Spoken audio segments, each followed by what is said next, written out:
Hello my dear aspirants, very warm welcome to all of you to Ignite Academy. Calculation ഡ്രില്ലിന്റെ video ചെയ്യുമോ എന്ന് ഒരുപാട് ഉദ്യോഗാർത്ഥികൾ ചോദിച്ചിട്ടുണ്ടായിരുന്നു. കഴിഞ്ഞ ഒരു വീഡിയോയിൽ ഞാൻ പറഞ്ഞിട്ടുണ്ടായിരുന്നു, ടൈം ടേബിൾ സെറ്റ് ചെയ്ത ആ വീഡിയോയിൽ ഞാൻ പറഞ്ഞിട്ടുണ്ടായിരുന്നു, നിങ്ങളുടെ ഓരോ ദിവസവും ആരംഭിക്കേണ്ടത് 30 മിനിറ്റ്സ് കാൽക്കുലേഷൻ ഡ്രില്ല് വെച്ചിട്ടായിരിക്കണം എന്നുള്ളത് അല്ലെ.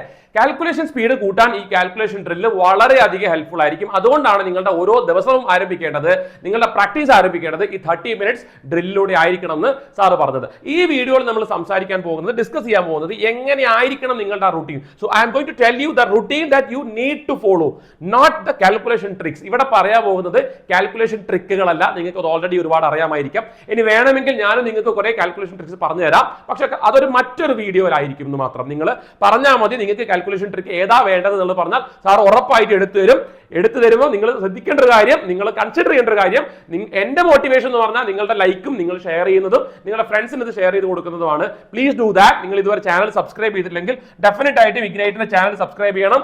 വർത്തിയായിരിക്കുന്നത് മൈ പേഴ്സണൽ ഗ്യാരണ്ടി. ഓക്കെ, അപ്പൊ ബേസിക് റിക്വയർമെന്റ്, നിങ്ങളൊരു സീരിയസ് ആയിട്ടുള്ള CGL ആസ്പിരന്റ് അല്ല, എന്തെങ്കിലും കോമ്പറ്റേറ്റീവ് എക്സാമിന് സീരിയസ് ആയിട്ട് പഠിക്കുന്ന ഒരാളാണെങ്കിൽ നിർബന്ധമായിട്ടും അറിഞ്ഞിരിക്കേണ്ട മാത്സിന്റെ ബേസിക് ആയിട്ടുള്ള കാര്യങ്ങളാണ് മൾട്ടിപ്ലിക്കേഷൻ ടേബിൾ. അത് 10 വരെ അറിയാം, 12 വരെ അറിയാം എന്നൊന്നും പറഞ്ഞിട്ട് കാര്യമില്ല. നിങ്ങൾക്ക് 30 വരെ നിർബന്ധമായിട്ടും നിങ്ങൾക്ക് ഗുണനപ്പട്ടിക അറിഞ്ഞിരിക്കണം. അത് വളരെ വളരെ വളരെ ഇമ്പോർട്ടന്റ് ആണ്. അങ്ങനെ ചെയ്യുന്ന ഒരാള് അപ്പോൾ തന്നെ മറ്റുള്ളവരെക്കാളും മുന്നിൽ എത്തിക്കഴിഞ്ഞു. ബിക്കോസ് അതൊരു എഫേർട്ടാണ്, എക്സ്ട്രാ എഫേർട്ടാണ്. 30 വരെയുള്ള സ്ക്വയറുകൾ പഠിക്കണം. സാറേ എനിക്ക് 15 വരെ അറിയുള്ളൂ, അത് മതിയോ? ആ ചോദ്യങ്ങളൊക്കെ അപ്രസക്തമാണ്. മതിയോ എന്നുള്ളത് നിങ്ങളാണ് തീരുമാനിക്കുന്നത്. 30 വരെ എന്ന് ഞാൻ പറയുന്നത് that is the optimum need, okay, or level that you should maintain. Cubes up to 30, 30 വരെയുള്ള ക്യൂബ് പഠിച്ചിരിക്കണം. പെർസെന്റേജ് ടു ഫ്രാക്ഷൻ 1 മുതൽ 20 വരെ, അതായത് 1/2, 1/3, 1/4, 1/5, 1/9, 1/17, 1/18, 1/16, ഇതിന്റെ എല്ലാത്തിന്റെയും പെർസെന്റേജ് ടു ഫ്രാക്ഷൻ കൺവേർഷനും തിരിച്ച് ഫ്രാക്ഷൻ ടു പെർസെന്റേജ് കൺവേർഷനും നിങ്ങൾ അറിഞ്ഞിരിക്കണം. അത് ബേസിക് ആയിട്ടുള്ള കാര്യമാണ്. ഒരു കാര്യം പറഞ്ഞോട്ടെ, ടേബിൾ പഠിക്കണം എന്ന് പറയുമ്പോൾ നിങ്ങൾക്ക് ഓൾറെഡി 12 വരെയുള്ള ടേബിൾ അറിയാമായിരിക്കും അല്ലെ. ഇനി അങ്ങോട്ടേക്ക് ഇതുവരെ പഠിച്ച് തീരാത്ത ആൾക്കാരാണെങ്കിൽ, ടേബിൾ പഠിക്കാൻ ഇരിക്കുകയാണെങ്കിൽ നിങ്ങൾ ചെയ്യേണ്ട ഒരു കാര്യം ഇത്രയേ ഉള്ളൂ. ശ്രദ്ധിക്കുക, 13ന്റെ 14 ടേബിൾ ഒരുമിച്ച് പഠിക്കാൻ വേണ്ടിയിട്ട് നോക്കുക. അത് കഴിഞ്ഞിട്ട് അത് സെറ്റ് ആയി കഴിഞ്ഞിട്ട് 15, 16 പഠിക്കുക. അതല്ലാതെ ഒറ്റയടിക്ക് 11 തൊട്ട് 20 വരെയുള്ള ടേബിൾ പഠിക്കാൻ ഇരിക്കരുത്. മറ്റൊരു കാര്യം, 13ന്റെ 14 ടേബിൾ എന്ന് പറയുമ്പോൾ മക്കളെ 13 1s are 13, 13 2s are 26, 13 3s are 39, അല്ലെങ്കിൽ 14 1s are 14, 14 2s are 28, 14 അങ്ങനെ പറഞ്ഞു പഠിക്കരുത്. കാരണം നമ്മളെടുത്ത് 13ന്റെ ടേബിൾ ആരാന്ന് ആരും വന്ന് ചോദിക്കത്തില്ല. പരീക്ഷയിൽ ഒരു ചോദ്യം ചെയ്യുന്നതിന്റെ ഇടയിൽ വരുന്ന 13ന്റെ മൾട്ടിപ്പിൾ കാണുമ്പോൾ, ഗുണിക്കേണ്ടി വരുമ്പോൾ, അല്ലെങ്കിൽ 13ന്റെ ഒരു മൾട്ടിപ്പിൾ കാണുമ്പോൾ നമുക്ക് മനസ്സിലാവണം എന്ത്, അത് 13ന്റെ ടേബിൾ ആണ് അവിടെ വന്നിട്ടുള്ളത് എന്നുള്ളത്. അപ്പൊ 13ന്റെ ടേബിൾ നിങ്ങൾ പഠിക്കുമ്പോൾ നിങ്ങൾ ചെയ്യേണ്ട കാര്യം എന്താണ്? 13ന്റെ ടേബിൾ പഠിക്കുമ്പോൾ നിങ്ങൾ ചെയ്യേണ്ട കാര്യം ഇത്രയാണ്: 13, 26, 39, 52, 65, 78, 91, 104, 117, 130 ഇങ്ങനെ പറയാനായിട്ട് സാധിക്കണം. അല്ലെങ്കിൽ ഇതിൽ കൂടുതൽ വേഗതയിൽ നിങ്ങൾക്ക് പറയാനായിട്ട് സാധിക്കണം. 13, 26, 39, 52, 65, 78, 91, 104, 117, 130. This must be the speed. അത് ഒറ്റ ദിവസം കൊണ്ട് എത്തത്തില്ല, ഗ്രാജുവലി എത്തത്തുള്ളൂ. 14 ടേബിൾ എന്ന് പറയുമ്പോൾ 14, 28, 42, 56, 70, 84, 98, 112, 126, 140. Okay, this is the speed. അല്ലെങ്കിൽ ഇതിനെക്കാട്ടും വേഗതയിൽ നിങ്ങൾക്ക് പറയാനായിട്ട് സാധിക്കണം. എടാ, ഞാനും ക്വാണ്ടിറ്റേറ്റീവ് ആപ്റ്റിറ്റ്യൂഡ് വളരെ ബേസ് ലെവലിൽ നിന്ന് പഠിച്ച് കയറി വന്ന് CGL എഴുതിയെടുത്ത ഒരാളാണ്. എന്റെ മാത്സിന്റെ ബാക്ക്ഗ്രൗണ്ട് എന്ന് പറഞ്ഞാൽ വളരെ പുവർ ആണെന്ന് തന്നെ പറയാം, അട്ടർ പുവർ ആണ്. അവിടെ നിന്ന് ഞാൻ എന്റെ എഫേർട്ടിലൂടെ തന്നെയാണ് ഈ ഒരു സ്പീഡ് ക്വാണ്ടിറ്റേറ്റീവ് ആപ്റ്റിറ്റ്യൂഡിന് ബിൽഡ് ചെയ്ത് കൊണ്ടുവന്നിട്ടുള്ളത്. അതുകൊണ്ട് ഇത് സാധ്യമാണോ സാധ്യമല്ലേ എന്നുള്ള ചോദ്യം എന്റെ മുമ്പിൽ അപ്രസക്തമാണ്. നിങ്ങളുടെ മുന്നിൽ അത് എങ്ങനെയാണെന്നുള്ളത് നിങ്ങൾ തീരുമാനിക്കുന്നത് പോലെ ഇരിക്കും. യെസ്, അപ്പൊ ഞാൻ പറഞ്ഞു 13ന്റെ 14ന്റെ ടേബിൾ ഒരുമിച്ച് പഠിക്കുക, 15ന്റെ 16 ഒരുമിച്ച് പഠിക്കുക. ഓക്കെ, അതുപോലെ തന്നെ പെർസെന്റേജ് ടു ഫ്രാക്ഷൻ കൺവേർഷൻ നിങ്ങൾ എഴുതി പഠിക്കുമ്പോൾ ശ്രദ്ധിക്കേണ്ട ഒരു കാര്യം, വെറുതെ 1/6, 1/7, 1/8, 1/9 മാത്രം എഴുതി പഠിക്കരുത്. നിങ്ങൾ എപ്പോഴും ചെയ്യേണ്ട ഒരു കാര്യം 16 2/3, 1/6. അടുത്തത് 14 2/7ന്റെ വാല്യൂ നിങ്ങൾക്ക് അറിയാം, എന്ത് 1/7 ആണെന്ന് അറിയാം. പക്ഷെ ഞാനിവിടെ എഴുതിയത് എന്താ, 14 2/7 പെർസെന്റേജിന്റെ ഇൻക്രീസ് ഉണ്ടായാൽ എത്രയാണ് എന്നുള്ളത്. അതെന്താ വരുന്നത്, 8/7 ആണ്. അപ്പൊ 14 2/7 പെർസെന്റേജിന്റെ ഡിക്രീസ് ഉണ്ടായാലോ അത് 6/7 ആയിരിക്കും. 66 2/3 പെർസെന്റേജ് ഡിക്രീസ് 1/3 ആണെങ്കിൽ ഇൻക്രീസ് എത്രയായിരിക്കും, ഇൻക്രീസ് 5/3 ആയിരിക്കും. യെസ്, കുറച്ച് പേർക്കെങ്കിലും മനസ്സിലാവാത്തതായിട്ടുണ്ടാവാം. മക്കളെ, ഇത് പെർസെൻറ്റേജിന്റെ ബേസിക്സ് ആണ്. എല്ലാവരും അറിഞ്ഞിരിക്കേണ്ട കാര്യങ്ങൾ മാത്രമേ സാർ ഇവിടെ പറയുന്നുള്ളൂ. യെസ്, നിങ്ങൾക്ക് അറിയില്ലെങ്കിൽ സാർ സെപ്പറേറ്റ് ആയിട്ട് പെർസെൻറ്റേജിന്റെ ഡീറ്റെയിൽ ആയിട്ട് ഒരു വീഡിയോ ചെയ്യുന്നതായിരിക്കും. But again if you ask for, okay, കാരണം എല്ലാവർക്കും വേണ്ട ഒരു ടോപ്പിക്കോ ഏരിയയോ അല്ല, പലരും പഠിച്ച് ഓൾറെഡി ഇരിക്കുന്നവരായിരിക്കും കേട്ടോ. അപ്പൊ ഇതാണ് നിങ്ങൾ ഫോളോ ചെയ്യേണ്ട ബേസിക് ആയിട്ടുള്ള പഠിച്ച് വെക്കേണ്ട കാര്യം. ഇനി നിങ്ങൾ ഫോളോ ചെയ്യേണ്ട റുട്ടീനാണ് സാർ പറയാൻ പോകുന്നത് കേട്ടോ. റുട്ടീൻ, ഏത് റുട്ടീൻ? ആദ്യത്തെ 30 മിനിറ്റ് നിങ്ങൾ എങ്ങനെ ചെയ്യണം എന്നാ പറയാൻ പോകുന്നത്. അതിനെ വീണ്ടും ഞാൻ സ്പ്ലിറ്റ് ചെയ്തിട്ടുണ്ട്. 5 മിനിറ്റ്സും 15 മിനിറ്റ്സും 10 മിനിറ്റ്സും ആയിട്ട് 30 മിനിറ്റിനെ വീണ്ടും ഞാൻ സ്പ്ലിറ്റ് ചെയ്തിരിക്കുകയാണ്. ആദ്യത്തെ 5 മിനിറ്റിൽ ചെയ്യേണ്ട കാര്യം, പിന്നീടുള്ള 15 മിനിറ്റിൽ ചെയ്യേണ്ട കാര്യം, അവസാനത്തെ 10 മിനിറ്റിൽ ചെയ്യേണ്ട കാര്യം എന്ന് പറഞ്ഞിട്ട് സ്പ്ലിറ്റ് ചെയ്തിട്ടുണ്ട്. അങ്ങനെ തന്നെ നിങ്ങൾ ഫോളോ ചെയ്യുകയാണെങ്കിൽ വളരെ നല്ലതായിരിക്കും. അതിൽ ആദ്യത്തെ പാർട്ട് എന്ന് ഞാൻ പറയുന്നത്, ഒരു കാര്യം എടുത്ത് പറഞ്ഞോട്ടെ, ഈ 15, 10 എന്ന് പറയുന്നത് ഇതിനെ സ്പ്ലിറ്റ് ചെയ്തിട്ട് ഇല്ലെങ്കിലും കുഴപ്പമില്ല. നിങ്ങൾക്ക് ഫസ്റ്റ് 5 മിനിറ്റ്സ് ഒരു വാമപ്പും പിന്നീട് അങ്ങോട്ടേക്കുള്ള 25നെ ഒന്നായിട്ടും വേണമെങ്കിൽ കൺസിഡർ ചെയ്യാം. യെസ്, നമ്പർ വാമപ്പ് സെഷൻ ആണ് ആദ്യത്തെ 5 മിനിറ്റ് ഞാൻ പറയുന്നത്. ആദ്യത്തെ 5 മിനിറ്റിൽ നമ്പേഴ്സിനെ വാമപ്പ് ചെയ്യണം എന്ന് പറയുന്നത്. അതായത് 1 മുതൽ 100 വരെയുള്ള നമ്പേഴ്സിനെ എഴുതുക. 1 മുതൽ 100 വരെയുള്ള നമ്പേഴ്സിനെ എഴുതുക. അതെന്താ സാർ, വെറുതെ എഴുതാനാണോ? അതെ, വെറുതെ എഴുതുക. കാരണം നമ്മൾ എഴുതി തന്നെയാണ് ക്വാണ്ടി ചെയ്യുക അല്ലെ. അപ്പൊ write numbers from 1 to 100, skipping certain numbers. ചില നമ്പേഴ്സിനെ സ്കിപ്പ് ചെയ്യുക, ഒരു പാറ്റേൺ ഫോളോ ചെയ്യുക. ഫോർ എക്സാമ്പിൾ, 2 ഡിജിറ്റ് നമ്പേഴ്സിനെയാണ് നീ സ്കിപ്പ് ചെയ്യുന്നതെങ്കിൽ നീ എങ്ങനെ എഴുതി പോവുക 100 വരെ? 1, 3, 5, 7, 9, 11 അല്ലെ, 13, 15, 17, 19, 21, 23, 25, 27, 29, 31, ഇങ്ങനെയാണ് 100 വരെ എഴുതി പോവുക. അത് എഴുതി പോവുക എന്ന് പറഞ്ഞാൽ വളരെ സ്പീഡിൽ എഴുതി പോവുക. അപ്പം ഇതാണ് ഉദ്ദേശിച്ചത്. സ്കിപ്പ് ചെയ്യുക. 2, 4, 6, 8, 10, 12, 14, 16 അങ്ങനെ 100 വരെ എഴുതുക. 7, 14, 21, 28, 35, 42. അപ്പൊ നിങ്ങൾ വിചാരിക്കും സാറേ എത്ര എണ്ണം എഴുതണം 5 മിനിറ്റിൽ? ഒരു ദിവസം നിങ്ങൾ ഒരു പാറ്റേൺ ഫോളോ ചെയ്യുക. ഫോർ എക്സാമ്പിൾ, ഇന്ന് നീ സ്കിപ്പ് ചെയ്യുന്നത് ഓഡ് നമ്പേഴ്സിനെ ആണെങ്കിൽ 1 മുതൽ 100 വരെയുള്ള ഈവൻ നമ്പേഴ്സിന് മുഴുവനായിട്ട് എഴുതുക. ഇന്ന് നീ സ്കിപ്പ് ചെയ്യുന്നത് ഈവൻ നമ്പേഴ്സിനെ ആണെങ്കിൽ 1 മുതൽ 100 വരെയുള്ള ഓഡ് നമ്പേഴ്സിനെ എഴുതുക. ഇതൊരു വാമപ്പ് ആണ്. വാമപ്പ് എന്ന് പറയുമ്പോൾ പ്രത്യേകിച്ച് അവിടെ ഒരു അജണ്ടയൊന്നുമില്ല. നമുക്കൊരു വാമപ്പ്, നമ്മൾ ആ ഒരു ഹീറ്റിലോട്ട് കയറാൻ വേണ്ടിയിട്ട് നമ്മൾ ചെയ്യുന്ന ഒരു കാര്യമാണ്. അതുപോലെ 9, 18, 27, 36 എന്ന് പറയുമ്പോൾ ഞാനിവിടെ 9ന്റെ മൾട്ടിപ്പിൾസിനാണ് എഴുതി പോയേക്കണം. ബാക്കിയുള്ള നമ്പേഴ്സിന് എന്ത് ചെയ്തിരിക്കുകയാണ്? സ്കിപ്പ് ചെയ്തിരിക്കുകയാണ്. അപ്പൊ അതൊരു സ്ട്രാറ്റജിയാണ്. ആദ്യത്തെ 5 മിനിറ്റിൽ നമ്മൾ ഫോളോ ചെയ്യേണ്ട ഒരു കാര്യമാണ് പറയുന്നത്. ഫോർ എക്സാമ്പിൾ നോക്കിക്കോ, day 1 skip the even numbers. ഞാൻ പറഞ്ഞു ഈവൻ നമ്പേഴ്സിനെ സ്കിപ്പ് ചെയ്തു എന്നിരിക്കട്ടെ. 1, 3, 5, 7, 9, 11 എന്ന് പറഞ്ഞ് ഇങ്ങനെ 99 വരെ പോകും. ശ്രദ്ധിക്കേണ്ട ഒരു കാര്യം, every day you are competing with you. എല്ലാ ദിവസവും നീ നിന്നോട് തന്നെ മത്സരിച്ചുകൊണ്ടിരിക്കുകയാണ്. ഒരു അലാം അല്ലെങ്കിൽ ഒരു സ്റ്റോപ്പ് വാച്ച് നീ സെറ്റ് ചെയ്ത് വെക്കുക. ഇന്ന് ഈ 100 വരെയുള്ള നമ്പേഴ്സ് എഴുതാൻ നീ എത്ര സമയമാണ് എടുത്തതെന്ന് നീ നോക്കുക. 5 മിനിറ്റ് തന്നെ ആവണമെന്നില്ല. ചിലപ്പോൾ നീ 2 മിനിറ്റ് കഴിയും, ചിലപ്പോൾ നീ 3 മിനിറ്റ് കഴിയും. Compete with yourself daily. നിന്റെ തന്നെ ബെസ്റ്റ് ടൈമിനോട് നീ കോമ്പീറ്റ് ചെയ്തുകൊണ്ടേയിരിക്കുക. വാട്ട് ഈസ് ദ അഡ്വാൻറ്റേജ് നോക്കിക്കോ. ഇതിന്റെ അഡ്വാൻറ്റേജ് എന്താണെന്ന് വെച്ചാൽ നിന്റെ റൈറ്റിംഗ് സ്പീഡ് കൂടും. കാരണം ഡെയിലി നീ വെറുതെ നമ്പേഴ്സ് മാത്രമേ എഴുതുന്നുള്ളൂ അല്ലെ, പ്രത്യേകിച്ച് ഒരു ക്വസ്റ്റ്യൻ സോൾവ് ചെയ്യുന്നതല്ല. നിന്റെ റൈറ്റിംഗ് സ്പീഡ് വളരെ കൂടും. റൈറ്റിംഗ് സ്പീഡ് കൂടുമ്പോൾ അഡ്വാൻറ്റേജ് എന്ന് പറഞ്ഞാൽ നമ്മൾ ഓട്ടോമാറ്റിക്കലി ആ പെൻ ഫ്ലോ നമ്മളത് വളരെ സ്മൂത്ത് ആവും. ശ്രദ്ധിക്കേണ്ട ഒരു കാര്യം, പെൻ ഫ്ലോ സ്മൂത്ത് ആകുമ്പോൾ ഞാൻ കഴിഞ്ഞ വീഡിയോയിൽ പറഞ്ഞിട്ടുണ്ടായിരുന്നു, ഹീറോ പേനയോ ജെൽ പേനയോ ഒന്നും ഉപയോഗിക്കാതെ ആ സ്റ്റിക്കീസി പോലത്തെ വളരെ സ്റ്റിക്കി ആയിട്ടുള്ള ആ പേന തന്നെ മേടിച്ച് അത് യൂസ് ചെയ്യാൻ വേണ്ടിയിട്ട് ശ്രമിക്കുക. അനദർ തിങ്, നിന്റെ കോൺസെൻട്രേഷൻ കൂടും. നിനക്ക് തെറ്റാതെ 100 വരെ ഈ നമ്പേഴ്സ് എഴുതുക എന്ന് പറയുമ്പോൾ 2, 4, 6, 8 പറഞ്ഞിട്ടല്ല എഴുതുക. നമ്മൾ എഴുതുന്ന സ്പീഡ് നമ്മൾ കൂട്ടാനും കൂടിയാണ് നമ്മൾ നോക്കുന്നത്. നിന്റെ കോൺസെൻട്രേഷൻ നല്ല രീതിയിൽ നിനക്ക് ഇൻക്രീസ് ചെയ്ത് വരും, കാണാനായിട്ട് സാധിക്കും. ഡേ 1 നീ അങ്ങനെ ചെയ്യണമെങ്കിൽ ഡേ 2 റൊട്ടേറ്റ് ചെയ്യുക. ആ ഒരു ചെയ്ത കാര്യത്തിന് മാറ്റുക. എന്നിട്ട് എന്താ, മൾട്ടിപ്പിൾസ് ഓഫ് 3 ട്രൈ ചെയ്ത് നോക്കുക, 7ന്റെ മൾട്ടിപ്പിൾസ് എഴുതി നോക്കുക, 9ന്റെ മൾട്ടിപ്പിൾസ് എഴുതി നോക്കുക. മനസ്സിലാവുന്നുണ്ടോ? 3, 6, 9, 12, 15, 18, 21 അങ്ങനെ പോവുക. അതുപോലെ 7, 14, 28 അങ്ങനെ 7ന്റെ മൾട്ടിപ്പിൾ എഴുതി നോക്കുക, 9ന്റെ മൾട്ടിപ്പിൾ എഴുതി നോക്കുക. ബട്ട് ആ സ്പീഡിനോടാണ് നീ കോമ്പീറ്റ് ചെയ്യുന്നത്, നിന്റെ ബെസ്റ്റ് ടൈമിനോട്. അടുത്തത്, നിങ്ങളത് 5 മിനിറ്റിന്റെ ഉള്ളിൽ തന്നെ കഴിയുമായിരിക്കും. അങ്ങനെ കഴിയാൻ വേണ്ടി ശ്രമിക്കണം. കഴിയാൻ വേണ്ടി എഫേർട്ട് നമ്മൾ കൂട്ടി കൊണ്ടുവരണം. അതിനുശേഷം read the squares and cubes allowed. Allowed എന്ന് പറയുമ്പോൾ എന്താണോ നിനക്ക് അറിയാവുന്ന നീ പഠിച്ചു വെച്ചിട്ടുള്ള സ്ക്വയറും ക്യൂബും അത് നിർത്താതെ ഉറക്കെ പറഞ്ഞ് പഠിക്കുക.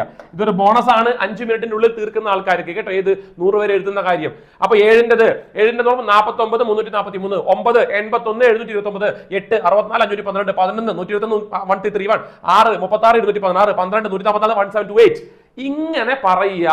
മാക്സിമം സ്പീഡിൽ പറയുക, ആക്യുറസി മെയിൻറ്റെയിൻ ചെയ്യുക.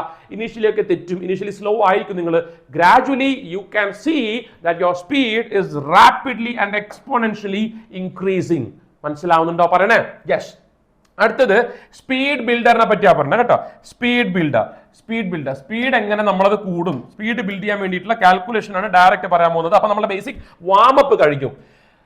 അതിനെ ഞാൻ 3x5 ആയിട്ട് സ്പ്ലിറ്റ് ചെയ്തിരിക്കുക. ഈ 15 മിനിറ്റിനെ 3x5 ആയിട്ട് സ്പ്ലിറ്റ് ചെയ്തിരിക്കുകയാണ്. അതായത് 5 മിനിറ്റ് വീതമുള്ള 3 റൗണ്ട്, 5 മിനിറ്റ് വീതമുള്ള 3 റൗണ്ട്. അതിൽ ആദ്യത്തെ റൗണ്ടാണ് ഞാൻ പറയാൻ പോകുന്നത്. ഫസ്റ്റ് റൗണ്ടാണ് പറയാൻ പോകുന്നത് basic operation drills. Basic operation drill എന്ന് പറയുമ്പോൾ ബേസിക് ഓപ്പറേഷൻ എന്ന് പറയുമ്പോൾ അഡീഷൻ സബ്ട്രാക്ഷൻ ആണ് നമ്മുടെ ഏറ്റവും ബേസിക് ആയിട്ടുള്ള നമ്മുടെ ഓപ്പറേഷൻ എന്ന് പറഞ്ഞു കഴിഞ്ഞാൽ. അപ്പൊ റാപ്പിഡ് ആയിട്ടുള്ള അഡീഷനും സബ്ട്രാക്ഷനും ചെയ്യണം ഈ 5 മിനിറ്റിൽ. റാപ്പിഡ് ആയിട്ടുള്ള അഡീഷനും സബ്ട്രാക്ഷനും, അതായത് ഏതെങ്കിലും 2 2 ഡിജിറ്റ് നമ്പറുകളെ ആദ്യത്തെ ദിവസം ഈ 2 ഡിജിറ്റ് നമ്പേഴ്സിനെ മാത്രം ആഡ് ചെയ്യാം. രണ്ടാമത്തെ ദിവസം ഈ 5 മിനിറ്റിൽ 3 ഡിജിറ്റുകളെ മാത്രം ആഡ് ചെയ്യുക. മൂന്നാമത്തെ ദിവസം 2 ഡിജിറ്റിനെ 3 ഡിജിറ്റിനെ ആഡ് ചെയ്യുക. അതേപോലെ സബ്ട്രാക്ട് ചെയ്യുക. ഓക്കെ, സബ്ട്രാക്ട് ചെയ്യുക, ആഡ് ചെയ്യുക. മനസ്സിലാവുണ്ടോ പറയണേ? ഫോർ എക്സാമ്പിൾ, ഇന്ന് നീ ആകെ ചെയ്യുന്നത് സബ്ട്രാക്ഷൻ അഡീഷൻ മാത്രമാണ്. 341 4 8 4 247 341 8 8 5. കണ്ടോ? പ്രത്യേകിച്ച് അങ്ങനെ റൂളൊന്നുമില്ല. ഫാസ്റ്റായി ചെയ്യുക. നിന്റെ ടൈമിനോട് നീ തന്നെ കോമ്പീറ്റ് ചെയ്യുക. ആ ടൈമിനുള്ളിൽ എത്ര അഡീഷൻ ആൻഡ് സബ്ട്രാക്ഷൻ നീ ചെയ്തു, അവിടെയാണ് നമ്മളുടെ സക്സസ് കാണുന്നത് അല്ലേ. ഇന്ന് എനിക്ക് 25 ചെയ്യാൻ പറ്റി, നാളെ ആകുമ്പോൾ അത് 35 ഉണ്ടാവും. അപ്പൊ അങ്ങനെ നിനക്ക് കാണാൻ പറ്റും. കുറച്ച് ആഴ്ച, 1-2 ആഴ്ച കഴിയുമ്പോൾ തന്നെ 5 മിനിറ്റിൽ ചിലപ്പോൾ 100ന്റെ മുകളിലൊക്കെ അഡീഷൻ സബ്ട്രാക്ഷൻ നിങ്ങൾ ചെയ്യുന്ന ലെവലിലേക്ക് നിങ്ങൾ എത്തിയേക്കാം, depending on your effort and concentration. മനസ്സിലാവുന്നുണ്ടോ? അടുത്ത രണ്ടാമത്തെ 5 മിനിറ്റിനെ പറ്റിയാ പറയുന്നത്. ആദ്യത്തെ 5 മിനിറ്റിൽ അഡീഷനും സബ്ട്രാക്ഷനും. രണ്ടാമത്തെ 5 മിനിറ്റിൽ മൾട്ടിപ്ലിക്കേഷൻ ഡ്രില്ലാണ്. മൾട്ടിപ്ലിക്കേഷൻ ഡ്രിൽ എന്ന് പറയുമ്പോൾ നമുക്കറിയാം 2 അക്ക സംഖ്യകളെ മൾട്ടിപ്ലൈ ചെയ്യുക, 3 അക്ക സംഖ്യകളെ മൾട്ടിപ്ലൈ ചെയ്യുക, എന്നിട്ട് 3 അക്ക സംഖ്യനെ 2 അക്ക സംഖ്യനെ മൾട്ടിപ്ലൈ ചെയ്യുക. ഇത് ഓരോ ദിവസം ടേൺ എടുത്ത് നിനക്ക് ചെയ്യാം. അപ്പൊ ഇന്ന് 2/2 ചെയ്തു. 2/2 എന്ന് പറയുമ്പോൾ 36 × 44 മൾട്ടിപ്ലൈ ചെയ്യുക. 37 × 41 26 × 55 ഇങ്ങനെ മൾട്ടിപ്ലൈ ചെയ്യുക. മനസ്സിലാവും? 2/2 മാത്രം ചെയ്യാം. നാളെ 3/3 മാത്രം ചെയ്യാം. അതിന്റെ അടുത്ത ദിവസം 3/2 ചെയ്യാം. അത് കഴിഞ്ഞിട്ടുള്ള ദിവസം വീണ്ടും 2/2 ചെയ്യാം. അപ്പൊ സ്വാഭാവികമായിട്ട് ചിലർക്ക് സംശയം വരാം, സാർ ഇങ്ങനെ തന്നെ ചെയ്യുന്ന നിർബന്ധമുണ്ടോ? ഇതിന് പ്രത്യേകിച്ച് ഹാർഡ് ആൻഡ് ഫാസ്റ്റ് റൂൾ ഒന്നുമില്ല. നീ ഇത് ചെയ്യണം. നിനക്ക് കുറെ 2/2 ചെയ്തു മടുത്തു, നീ 3/3 ചെയ്തോ, എന്നിട്ട് 2/2 വീണ്ടും ചെയ്തോ, എന്നിട്ട് 3/2 ചെയ്തോ. യെസ്. അപ്പൊ 5 മിനിറ്റ് നീ എന്ത് ചെയ്യണം? 2/2 മൾട്ടിപ്ലിക്കേഷനും 3/3 മൾട്ടിപ്ലിക്കേഷനും 3/2 മൾട്ടിപ്ലിക്കേഷനും ചെയ്യാം. അത് വേണമെങ്കിൽ ഓരോ ദിവസം ഓരോന്ന് എടുക്കാം, അല്ലെങ്കിൽ ഒരു ദിവസം തന്നെ 3 ചെയ്യാം. അതിലൊന്നും ഒരു പ്രശ്നവുമില്ല. മനസ്സിലാവുണ്ടോ? അപ്പൊ ഇതെന്റെ രണ്ടാമത്തെ 5 മിനിറ്റ് ആണ് കേട്ടോ. മൊത്തം 15 മിനിറ്റ് സ്പ്ലിറ്റ് ചെയ്തല്ലേ. അടുത്തത് ഡിവിഷൻ ആൻഡ് പെർസെന്റേജ് ഡ്രില്ലാണ്. ഡിവിഷനും പെർസെന്റേജ് ഡ്രില്ലും എന്ന് പറയുമ്പോൾ rapid division of 3 digit or 4 digit by a 2 digit number. മനസ്സിലാവുണ്ടോ? ഫാസ്റ്റ് ആയിട്ട് ഏതെങ്കിലും റാൻഡം ആയിട്ടുള്ള 2 ഡിജിറ്റിനോ 3 ഡിജിറ്റിനോ എടുക്കുക, എന്നിട്ട് 3 ഡിജിറ്റിനെ 4 ഡിജിറ്റിനോ എടുക്കുക, എന്നിട്ട് 2 ഡിജിറ്റ് കൊണ്ട് മൾട്ടിപ്ലൈ ഡിവൈഡ് ചെയ്യുക. അല്ലെങ്കിൽ 4 ഡിജിറ്റിനെ 3 ഡിജിറ്റ് കൊണ്ട് മൾട്ടിപ്ലൈ ചെയ്യുക, അല്ലെങ്കിൽ 5 ഡിജിറ്റിനെ 3 ഡിജിറ്റ് കൊണ്ടോ 2 ഡിജിറ്റ് കൊണ്ട് മൾട്ടിപ്ലൈ ചെയ്യുക. മനസ്സിലാവുണ്ടോ? സ്പീഡ് കൂട്ടണം ആൻഡ് അത് പ്രോപ്പർ ആയിട്ട് ഡിവൈഡ് ചെയ്യുക. വെട്ടിക്കുറയ്ക്കുന്ന പരിപാടിയല്ല പറയുന്നത്, ഡിവൈഡ് ചെയ്യണം. And most of the cases decimal വരികയും ചെയ്യും. കാരണം റാൻഡം ആയിട്ട് നീ എടുക്കുന്ന നമ്പേഴ്സ് ആണ്. റാൻഡം ആയിട്ട് എടുക്കുന്ന നമ്പേഴ്സ് ആയതുകൊണ്ട് കൃത്യമായിട്ട് എല്ലാം ക്യാൻസൽ ചെയ്ത് പോകണം എന്നില്ല. അവിടെ ഉറപ്പായിട്ട് അവിടെ എന്ത് വരും? അവിടെ ഡെസിമൽ വരാനുള്ള സാധ്യത കൂടുതലാണ്. അത് കാണണം. നീ ഡെസിമലിനോടുള്ള നിന്റെ പേടി പോകണം. എടാ, ഡെസിമൽ എല്ലാവർക്കും പേടി തന്നെയാ. മാത്സ് ഇഷ്ടമില്ലാത്തവരുടെ കാര്യമാണ് പറയുന്നത്. എന്റെ പൊന്നുമക്കളെ, കണക്കിനെ പ്രണയിക്കുന്ന ആൾക്കാരുണ്ടെങ്കിൽ നിങ്ങളോടല്ല പറയുന്നത്. വളരെ ഒരിക്കലും കണക്കിനോട് പ്രണയം തോന്നാത്ത കുറെ ഞങ്ങളെപ്പോലുള്ള ആൾക്കാരുണ്ട്. ഓക്കെ, അവരെ പറ്റിയാ പറയുന്നത്. 144/16 എന്താന്ന് എഴുതുക? 2332/18 എന്താന്ന് എഴുതുക? ഫാസ്റ്റായി നിന്നോട് തന്നെ നീ കോമ്പീറ്റ് ചെയ്തുകൊണ്ടേയിരിക്കുക. മനസ്സിലാവുണ്ടോ? അടുത്തത് percentage to fraction and reverse. പെർസെന്റേജിനെ ഫ്രാക്ഷൻ ആക്കുക, ഫ്രാക്ഷനെ പെർസെന്റേജ് ആക്കുക, പെർസെന്റേജിനെ ഫ്രാക്ഷൻ ആക്കുക, ഫ്രാക്ഷനെ പെർസെന്റ്. അപ്പൊ ഈ 5 മിനിറ്റിൽ നീ ഇതാണ് ചെയ്തുകൊണ്ടേയിരിക്കേണ്ടത്. മനസ്സിലാവുണ്ടോ? ഇതാണ് നമ്മളുടെ അടുത്ത 15 മിനിറ്റ്. അപ്പൊ ആദ്യം ഒരു 5 മിനിറ്റ് വാമപ്പ്, പിന്നീട് ഒരു 15 മിനിറ്റ് എന്തായി? പിന്നീട് ഒരു 15 മിനിറ്റ് ഇത്തരത്തിലായി. ഇനി ഒരു 10 മിനിറ്റ് കൂടിയുണ്ട്.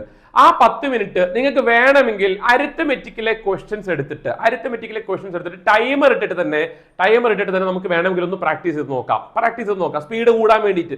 ഈ ഒരു വാമപ്പിൽ ചെയ്ത് നിൽക്കുന്ന ഈ ഒരു മൊമെന്റിൽ കുറച്ച് അരിത്തമെറ്റിക് ക്വസ്റ്റ്യൻസ് എടുത്ത് സ്പീഡിൽ ചെയ്യാൻ നോക്കിയാൽ നമുക്ക് ചിലപ്പോൾ അവിടെയും കൂടി ഈ ചെയ്ത സ്പീഡ് നമുക്ക് ഇംപ്ലിമെന്റ് ചെയ്യാനായിട്ട് സാധിക്കും. അതല്ല നിങ്ങൾക്ക് കാൽക്കുലേഷൻ മാത്രം ചെയ്താൽ മതി എന്നാണെങ്കിൽ ഞാൻ സജസ്റ്റ് ചെയ്യുന്നത് ഇപ്പൊ ചെയ്ത ഇതേ പ്രവൃത്തി തന്നെ 5 എന്നുള്ളത് 10 മിനിറ്റ് ആക്കുക. ഏത് അവസാനത്തെ മൾട്ടിപ്ലിക്കേഷനും ഡിവിഷനും ആണ് ഏറ്റവും ഇമ്പോർട്ടന്റ്. അഡീഷനും സബ്ട്രാക്ഷനും നിങ്ങൾ അത്ര സമയം കൊടുത്തില്ലെങ്കിലും കുഴപ്പമില്ല. കാരണം നിങ്ങൾ ചെയ്യുന്ന മൾട്ടിപ്ലിക്കേഷനിലും ഡിവിഷനിലും അഡീഷനും സബ്ട്രാക്ഷനും കയറി വരും. ഓക്കെ, അതുകൊണ്ട് വീണ്ടും അത് തന്നെ അടുത്ത 10 മിനിറ്റിൽ ഇംപ്ലിമെന്റ് ചെയ്താലും ഒരു തെറ്റുമില്ല. അങ്ങനെയാണ് നമ്മളുടെ 30 മിനിറ്റ് ആകുന്നത്. ഇനി ഓൾട്ടർനേറ്റ് ആയിട്ട് ഈ പറഞ്ഞ എല്ലാ കാര്യങ്ങൾക്കും ഓൾട്ടർനേറ്റ് ആയിട്ട് ഒരു മെത്തേഡ് ഞാൻ പറഞ്ഞുതരാം. ഡൗൺലോഡ് ആ mobile app. But every action has A equal and opposite reaction എന്ന് പറയുന്ന പോലെ അങ്ങനെ ഒരു മൊബൈൽ ആപ്പ് ഡൗൺലോഡ് ചെയ്താൽ അതിലൊരു ത്രെറ്റ് കൂടിയുണ്ട്, ഒരു ഡേഞ്ചർ കൂടി അവിടെ ഉണ്ട്. അതെന്താണെന്ന് കൂടി ഞാൻ പറഞ്ഞിട്ട് നമുക്ക് ബൈ ബൈ പറയാം. ഒരു മൊബൈൽ ആപ്പ്, ഇഷ്ടംപോലെ മൊബൈൽ ആപ്പ് ഉണ്ട്. Which is the best application for increasing the calculation speed എന്നൊക്കെ ചോദിച്ചു കഴിഞ്ഞാൽ നിങ്ങൾക്ക് കിട്ടും. മാത്ത് ട്രിക്സ് എന്നും മാത്സ് ആപ്പ് ഇപ്പൊ ഉണ്ടോ എന്ന് എനിക്ക് ഡൗട്ട് ഉണ്ട്. മാത്ത് ട്രിക്സ് എന്തായാലും ഉണ്ട്. മാത്ത് ട്രിക്സ് എന്ന് പറയുന്ന ഒരു ആപ്പ് ഉണ്ട്. അതിൽ നിങ്ങൾക്ക് square, cube, multiplication table, random ആയിട്ട് നമ്പേഴ്സ് ഇതൊക്കെ കിട്ടും. എളുപ്പപ്പണിയാണ്, നീ എഴുതേണ്ട ആവശ്യമില്ല. പകരം എന്ത് കിട്ടും, ആപ്പ് തന്നെ നിനക്ക് ക്വസ്റ്റ്യൻസ് തന്നുകൊണ്ടേയിരിക്കും. ടൈമർ ഓട് ഉണ്ടാവും, എല്ലാം അവിടെ ഉണ്ട്. പക്ഷെ പ്രശ്നം എന്താ അറിയോ, നമ്മളെ ദിവസം ആരംഭിക്കുമ്പോഴേ കയ്യിലോട്ട് ആ മൊബൈൽ ഫോൺ എടുത്ത് വെച്ച് കഴിഞ്ഞാൽ നമ്മൾ മാത്തിന്റെ ട്രിക്കും കാര്യങ്ങളൊക്കെ വെച്ച് കാൽക്കുലേഷൻ ചെയ്തുകൊണ്ടേ ഇരിക്കുകയായിരിക്കും. അപ്പോഴായിരിക്കും മുകളിൽ നോട്ടിഫിക്കേഷൻ വരിക, വാട്സപ്പിൽ ഫ്രണ്ടിന് ഒരു മെസ്സേജ് വരിക, ഇൻസ്റ്റാഗ്രാമിൽ നോട്ടിഫിക്കേഷൻ കാണുക, യൂട്യൂബിൽ ഈ വീഡിയോ കണ്ടിട്ടില്ലെങ്കിൽ നിങ്ങളുടെ പരീക്ഷ നാശമായി പോകുന്നൊക്കെയുള്ള വീഡിയോസ്, റെഫറൻസ്, സജഷൻസ് ഒക്കെ ഇങ്ങനെ വരും. അങ്ങനെ വരുമ്പോൾ നമ്മൾ അതിന്റെ വഴിക്ക് അങ്ങോട്ട് പോകും. അപ്പൊ ഉദ്ദേശശുദ്ധി, നമ്മൾ ദിവസം തുടങ്ങാൻ എന്തിനാണ് നമ്മൾ കാൽക്കുലേഷൻ ഡ്രില്ല് കൊണ്ടുവന്ന് വെച്ചത്? ആ ദിവസം നല്ല അടിപൊളിയായിട്ട് പൊളിച്ച് പഠിക്കാനാണ് നമ്മൾ ചെയ്തത്. പക്ഷെ എന്താവും, അന്നത്തെ പഠനം മൊത്തത്തിൽ പൊളിഞ്ഞു പോകും. അപ്പൊ അതാണ് അതിലത്തെ ഡേഞ്ചർ എന്ന് പറഞ്ഞാൽ. പക്ഷേ നിങ്ങൾക്ക് നിങ്ങളുടെ മൈൻഡിന്റെ കൺട്രോൾ ഉണ്ട്. കാൽക്കുലേഷൻ ഡ്രില്ല് കഴിഞ്ഞാൽ അതേപോലെ മൊബൈൽ ഫോൺ എടുത്ത് മാറ്റി വെച്ചിട്ട് നമ്മൾ അടുത്ത സെക്ഷണൽ മോക്കിലേക്കൊക്കെ കടക്കാനുള്ളൊരു മൈൻഡ് സെറ്റ് നിങ്ങൾക്ക് കൃത്യമായിട്ടുണ്ട്. എനിക്കത് മാറത്തില്ല, I am very confident in that എന്നാണെങ്കിൽ സാറി പറഞ്ഞ എല്ലാ കാര്യങ്ങളും നിങ്ങൾക്ക് എന്ത് ചെയ്യാം, ആദ്യത്തെ 30 മിനിറ്റിൽ ഈ മാത്രിക്സ് പോലത്തെ ഒരു ആപ്പ് ഡൗൺലോഡ് ചെയ്തിട്ട് നിങ്ങൾക്ക് ചെയ്യാവുന്നതേ ഉള്ളൂ. അടിപൊളിയായിട്ട് നിങ്ങളുടെ സ്പീഡും കാര്യങ്ങളും എല്ലാം ഇൻക്രീസ് ചെയ്ത് വരും. നിങ്ങൾ അത് അതേപടി നിങ്ങളുടെ മോക്കും കാര്യങ്ങളൊക്കെ എടുക്കുമ്പോൾ നിങ്ങളൊന്ന് അപ്ലൈ ചെയ്ത് നോക്കുക. എഫക്റ്റീവ്ലി ആയിട്ട് നിങ്ങൾക്ക് അവിടെ സ്കോർ ഇൻക്രീസ് ചെയ്യുന്നത്, നിങ്ങളുടെ ആക്യുറസി ലെവലും കാര്യങ്ങളൊക്കെ ഇംപ്രൂവ് ചെയ്യുന്നത് കാണാനായിട്ട് സാധിക്കും. അപ്പൊ ഐ ഹോപ്പ് നമ്മൾ ഇപ്പം പുതിയ പാറ്റേണുള്ള ക്വസ്റ്റ്യൻസിന്റെ ആ സീരീസ് തുടർന്നുകൊണ്ടേയിരിക്കും. ഈ ഒരു വീഡിയോ നിങ്ങൾക്ക് യൂസ്ഫുൾ ആയി എന്ന് വിചാരിക്കുന്നു. ആയിട്ടുണ്ടെങ്കിൽ നിങ്ങളുടെ ഫ്രണ്ട്സ് ഉണ്ടെങ്കിൽ അവർക്കും ഇത് യൂസ്ഫുൾ ആവട്ടെ. നിങ്ങൾ മലയാളികളല്ലല്ലോ അങ്ങോട്ടും ഇങ്ങോട്ടും കോമ്പീറ്റ് ചെയ്യുന്നത്, നമ്മൾ ഈ ജോലിക്ക് വേണ്ടിയല്ലേ കോമ്പീറ്റ് ചെയ്യുന്നത്. അവർക്കും ഇത് ഹെൽപ്ഫുൾ ആവട്ടെ. ഷെയർ ചെയ്ത് കൊടുക്കുക. നിങ്ങൾ വീഡിയോ ഒന്ന് ലൈക്ക് ചെയ്യുക. ചാനൽ ഇതുവരെ സബ്സ്ക്രൈബ് ചെയ്തില്ലെങ്കിൽ പ്ലീസ് അതിനും കൂടി ഒരു കൺസിഡറേഷൻ തരിക. Okay, that's it. Thank you for watching. Bye. All the best.